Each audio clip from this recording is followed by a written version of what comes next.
from India. He says, during the interview, what should I ask the wife to ensure that she is the right woman? Well, this goes for the wife to be and the husband to be.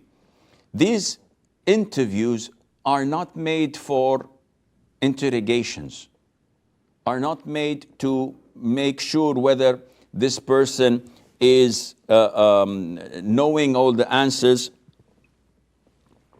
and checking all the boxes. Because from experience, as a former director of human resources, I used to enjoy doing the interviews.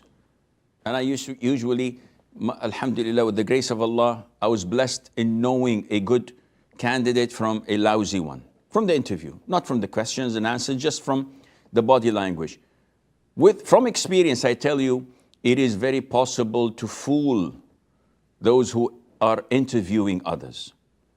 So I hear people, and I know people, that would win every single interview they make, even if they know nothing in the job. So the persona, the way they talk, their body language, their selection of words, their confidence, makes you feel relaxed and that this person knows what he's doing. Yet, probably he's not qualified. So this interview is not made to decide whether she is the right one or not, whether she's Islamically suitable. And it's not a multiple choice exam. So, sister, Jazakallah khair, this is a test. It won't take you more than 10 minutes. Just it's asking you about your aqidah. It's asking you where is Allah. It's asking you about your belief on the torment of the grave, if does it exist or not. If it talks about the attributes of Allah Azza wa Jalla, and a few things about the manhaj. You do this, they'll kick you out. So, Sheikh, how do I know? Listen, this interview usually does not exceed an hour. Usually it's like 5-10 minutes. In best case scenarios, half an hour. What am I supposed to do? You're supposed to do your due diligence before the interview. So you check in her school, among her relatives, among her friends, at work, everywhere. And you can tell if she's going out and her best friend is a Sufi, or she always celebrates Christmas and New Year's, and she has this in her Instagram or her Facebook, you know that this is not good. She's not the right one for you.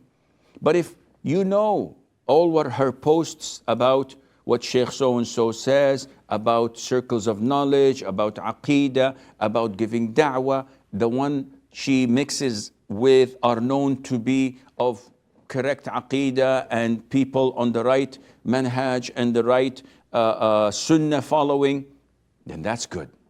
When you go for the interview, it's just to see if there's chemistry or not. And most people who go through this traditional way of marriage, I did this twice in my life, and it was totally successful with the grace of Allah. Had no prior relationship or exposure or anything. The first minute you sit there and you look at each other and you talk to each other, you know that she's the one. That's it. You go and pray istikhara and wait for their green light. They say, yes, we are okay with the proposal. Alhamdulillah, we're okay. Let's get it over with. But sometimes you do your due diligence, everything is fine. You sit with her, she doesn't like you. She doesn't like your tone of voice or the way you look. You may not like her pitch of voice that she speaks, or her accent, or the way she speaks to you, or the way she disrespects her father. Something is not right and it doesn't work. So this is the way I see it, and Allah knows best.